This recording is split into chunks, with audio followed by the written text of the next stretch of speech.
Visa জটিলতায় চরম ভোগান্তিতে ইসওয়াতিনি প্রবাসীরা। ভারতে অবস্থিত দক্ষিণ আফ্রিকার দূতাবাস থেকে মিলছে না পর্যাপ্ত ট্রানজিট ভিসা। ৫ থেকে ৭ বার আবেদনের পরও প্রত্যাখ্যান করা হচ্ছে বারবার। যাতায়াতের একমাত্র পন্থা এটি হওয়ায় নজিরবিহীন বিপাকে পড়েছেন আফ্রিকার দেশটির প্রবাসী বাংলাদেশিরা। সমস্যার সমাধানে সরকারের সহযোগিতা চেয়েছেন সেখানকার প্রবাসীরা।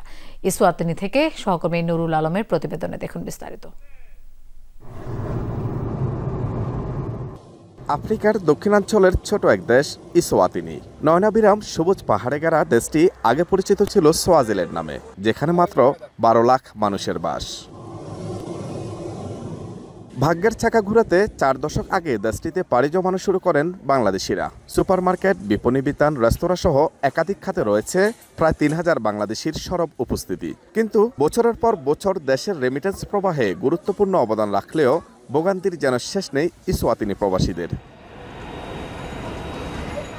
ইসওয়াতিনি থেকে কোনো আন্তর্জাতিক ফ্লাইট পরিচালিত না হওয়ায় ব্যবহার করা হয় দক্ষিণ আফ্রিকার বিমানবন্দর। ২০২১ সাল পর্যন্ত এ পথেই দেশে যাতায়াত করত প্রবাসীরা, কিন্তু ২০২২ সালে বাধ্যতামূলক করা হয় দক্ষিণ আফ্রিকার ট্রানজিট ভিসা, যা এক কথায় সোনার হরিণ। অভিযোগ রয়েছে কাগজপত্র ঠিক থাকলেও নয়াদিল্লির দক্ষিণ আফ্রিকার দূতাবাস থেকে মেলে না ট্রানজিট ভিসা। ৫ থেকে ৭ বার আবেদনের পরও রয়েছে ব্যর্থতার নজির। এদিকে বৈধ পথে ট্রানজিট ভিসা না পেয়ে অনেকে পড়ছেন দালালদের খপ্পরে।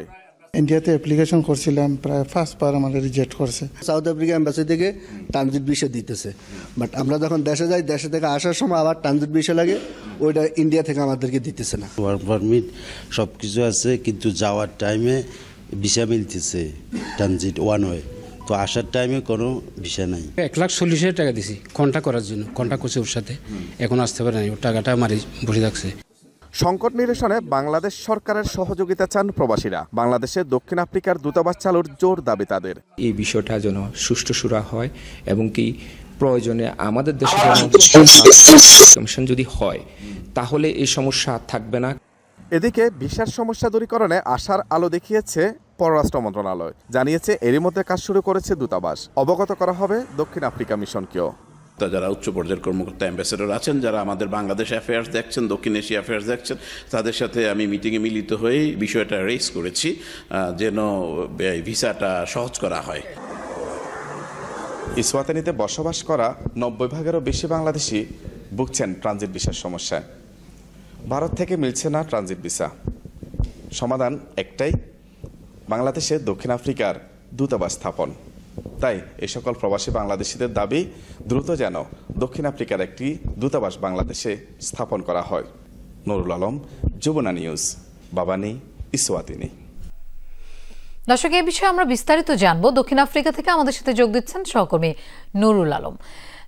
নুরুল আলম, এই সমস্যা কি শুধু ইসওয়াতিনি প্রবাসীদেরই, নাকি দক্ষিণ আফ্রিকার অন্যান্য দেশের প্রবাসীরাও এই একই সংকটে ভুগছেন?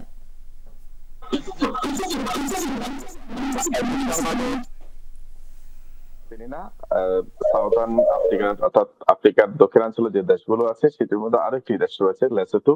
সেখানেও কয়েক হাজার বাংলাদেশি আছেন, তারাও কিন্তু একই সমস্যা ভুগছেন। বিশেষ করে ইসওয়াতিনি আবার লেসোথো থেকে সরাসরি আন্তর্জাতিক কোনো ফ্লাইট না থাকার ফলে তাদেরকে দক্ষিণ আফ্রিকার যে কোনো একটি বিমানবন্দর ব্যবহার করতে হয়।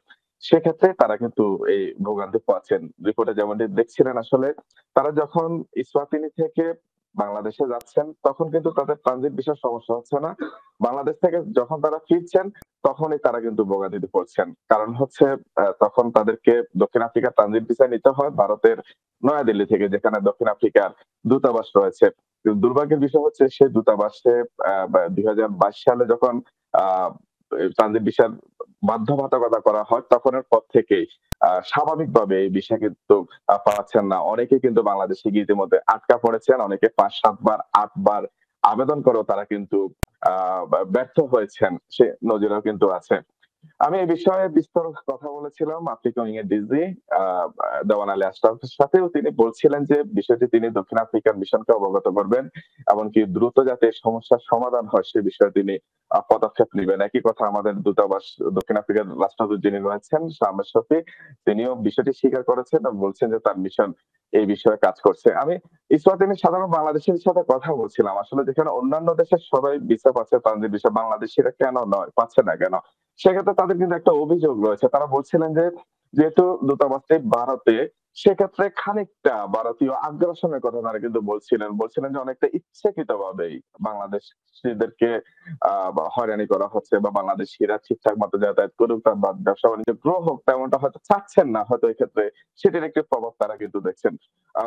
তবুও তারা প্রত্যাশা রাখেন বাংলাদেশ সরকার এই বিষয়ে জোর পদক্ষেপ নেবে এবং বাংলাদেশের দক্ষিণ আফ্রিকার একটি দূতাবাস কিংবা অন্তত একটি কনসুলেট অফিস যাতে স্থাপন হয় সেই বিষয়টি নিয়ে কাজ করবে পররাষ্ট্র মন্ত্রণালয়। সে প্রত্যাশা তারা রাখছেন। এই কাজটি যদি হয় সেক্ষেত্রে এই সংকট থেকে বেরিয়ে আসার সুযোগ রয়েছে। লোপা আলম, আপনাকে ধন্যবাদ আমাদের সাথে যোগ দেওয়ার জন্য।